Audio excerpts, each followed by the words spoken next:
कसम खुदा की सरवर साहब खूबसूरत बनाता है जीवन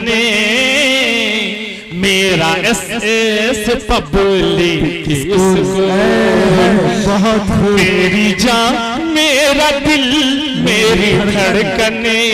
सामीन किराम अस्सलामु अलैकुम व रहमतुल्लाहि व बरकातुहू। आज हम लोग बहुत ही खुशी के मौके पर मिले हैं।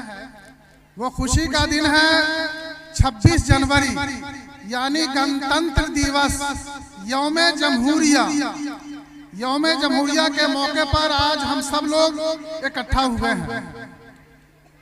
हमारा देश 15 अगस्त 1947 को आजाद हुआ, लेकिन अपना कानून नहीं था, अपना संविधान नहीं था। अंग्रेज के ही संविधान से हमारा देश संचालित हो रहा था। उसके बाद हमारे देश के बुद्धिजीवियों ने एक संगठन कायम किया, एक कमेटी बनाई जिसमें सभी जाति सभी धर्म के लोगों को रखा गया।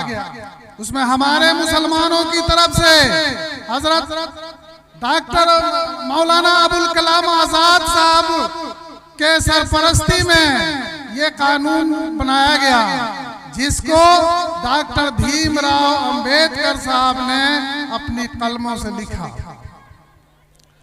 इसमें सारे लोगों के हुकूक को अब दर्शाया गया है। आप लोग उस वक्त से 15 अगस्त और 26 जनवरी आजादी यौमे जमहूरिया पर इस कदर सुनते आ रहे हैं कि अब शायद आप लोगों के बीच कुछ कहने को नहीं है। यहाँ तक के संविधान की प्रस्तावना भी आप लोगों के सामने हिंदी में, अंग्रेजी में, उर्दू में हर तरह से पढ़ा गया। उसमें आप लोगों ने देखा होगा कि मैंने उस प्रस्तावना में हम लोगों के अधिकार क्या हैं और हम लोगों के कर्तव्य क्या हैं, इस पर रोशनी डाला गया। हम लोगों के अधिकार हैं जो आपने पढ़ा, सामाजिक अधिकार, आर्थिक अधिकार, शिक्षा का अधिकार, जिसमें हम लोगों को सबसे ज्यादा तवज्जो की जरूरत है शिक्षा के अधिकार की। हमारे गार्जियन जो भी हमारे गांव वाले, हम यहाँ पर कोई भाषण देने के लिए नहीं आए हैं, हमको तकरीर करना मकसद नहीं है। हम आए हैं अपने गांव वालों से एक वाद करने के लिए, वादा कराने के लिए। भूखे रह सकते हैं, आधी रोटी खा सकते हैं, लेकिन अपने बच्चे को तालीम जरूर देंगे। इसलिए कि जब हम जाहिल, हमारे बच्चे जाहिल रहेंगे, अपने हुकूक को नहीं समझ सकते हैं, जब अपने हुकूक को नहीं समझेंगे तो फिर वो अपने हक की मांगे कहाँ से लेंगे, अपने हक को किससे लेंगे। हक कहीं से मिलता नहीं है, हक को छीना जाता है। और आप कब छीनेंगे? जब इसको जानेंगे। हम लोग तालीम नहीं जानते। आज हमारी पहचान किस रूप में है? रिक्शे वाले के रूप में, ठेला वाला के रूप में, पंचर बनाने वालों के रूप में। हम लोग अगर इसी तरह से अपने पहचान को बनाए रहे तो आज जितना हम दबाए जा रहे हैं, इससे ज्यादा दबाए जाते रहेंगे। इसलिए हम लोगों ने जो किया, हम लोगों ने जो बनाया, हम लोगों ने जो पाया, उसको वहीं तक रहने दें।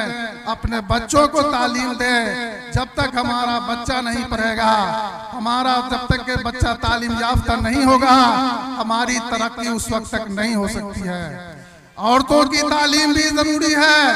फर्द पढ़ता है तो मर्द पढ़ता है, फर्द पढ़ता है तो मर्द पढ़ता है। यानी कोई अगर मर्द पढ़ता है तो एक आदमी पढ़ता है, लेकिन अगर हमारी लड़कियां पढ़ती है तो नस्ल पढ़ता है। इसलिए हमारे नस्ल को भी तालीम याफ्ता होने की जरूरत है। उसके लिए हमारी बच्चियां तालीम याफ्ता हो, ये भी हमारा एक कर्तव्य है।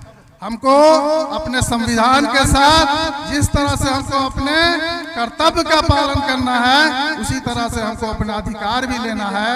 इन्हीं चंद बातों के साथ मैं अपनी वाणी को विराम देता हूं और सभा की कार्यवाही इसी पर समाप्त होती है।